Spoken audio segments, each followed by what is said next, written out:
नमस्कार। क्या आप जानते हैं ये मोह का बंधन कितना अजीब होता है। मोह के बंधन जो इतना अजीब और सार्थक होता है, मनुष्य मोक्ष तक पहुंच जाने के बावजूद भी पुनः मोह के बंधन में बन जाता है। जैसे सालोक्य, सामीप्य, सानिध्य और सारूप्य। तो सालोक्य माने ईश्वर का लोक, सामीप्य माने ईश्वर के एकदम समीप, और सानिध्य माने ईश्वर के हमेशा पास रहना, जैसे हनुमान जी राम जी के पास रहते थे सानिध्य में। और सारूप्य में जैसे ईश्वर का स्वरूप है वैसे स्वरूप को प्राप्त हो जाना। इसके बावजूद भी मोह का बंधन, जिसे ब्रह्मा ने बनाने सृष्टि की रचना करने के बाद ये मोह के बंधन के बारे में स्वयं परमात्मा नहीं जान पाए। ईश्वर का हर अवतार भी, ईश्वर अवतार लेने के बावजूद भी मोह के बंधन से विचलित हो गए। तो जैसे संत तुलसीदास ने इसको स्पष्ट किया है, सोई सुवा सोई सेम सेवत बहुरी बसन, तुलसी महिमा मोह की सब ही सराही सन।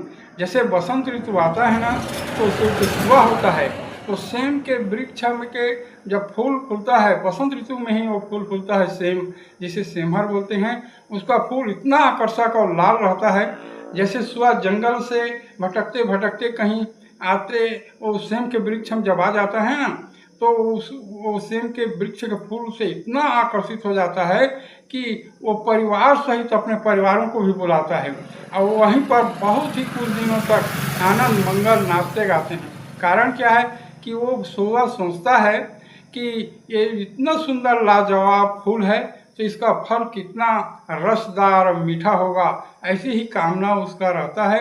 और कुछ दिनों बहुत ही आनंदित होता है उस सेम वृक्ष के आसपास, और जब कुछ दिन बाद ऐसे ही आनंदमय जीवन और अच्छा कल्पना और सोच करके वो सुबह अपने परिवार सहित जंगल की ओर चला जाता है।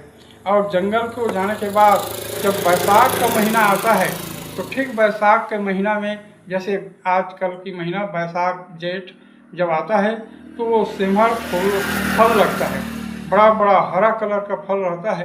अब जब उसको सुबह अपने परिवार से उस फल को अपने चोंच से जब मारते हैं ना, तो वहाँ से कुछ नहीं निकलता, धुआं ही धुआं सब रहता है, कोई रसदार फल कुछ नहीं।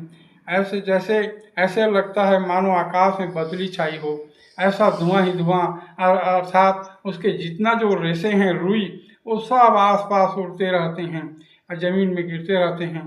तो सुबह बड़ा ही दुखी होता है और दुखी होकर अपने परिवार सहित पुनः जंगल की ओर चला जाता है।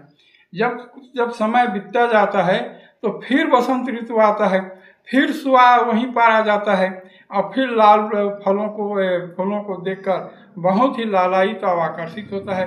फिर वह पुनः सोचता है इसके फल इतने सुंदर लाजवाब होंगे, रसदार होंगे, इसका फूल गजब का है, ऐसी सोचकर फिर जंगल की ओर चला जाता है। फिर गर्मी महीना बैसाख के महीने में आता है, फिर वैसे ही चोंच से मारता है, उसे कुछ नहीं मिलता, केवल धुआं धुआं। तो वैसी है ये जगत। लेकिन पता नहीं है मोह का बंधन ऐसा कैसा गजब है कि ईश्वर का हर अवतार, प्रभु श्री रामचंद्र भी ठगाए, राधा कृष्ण भी ठगाए, जितने ऋषि मुनि लोग भी ठगाए।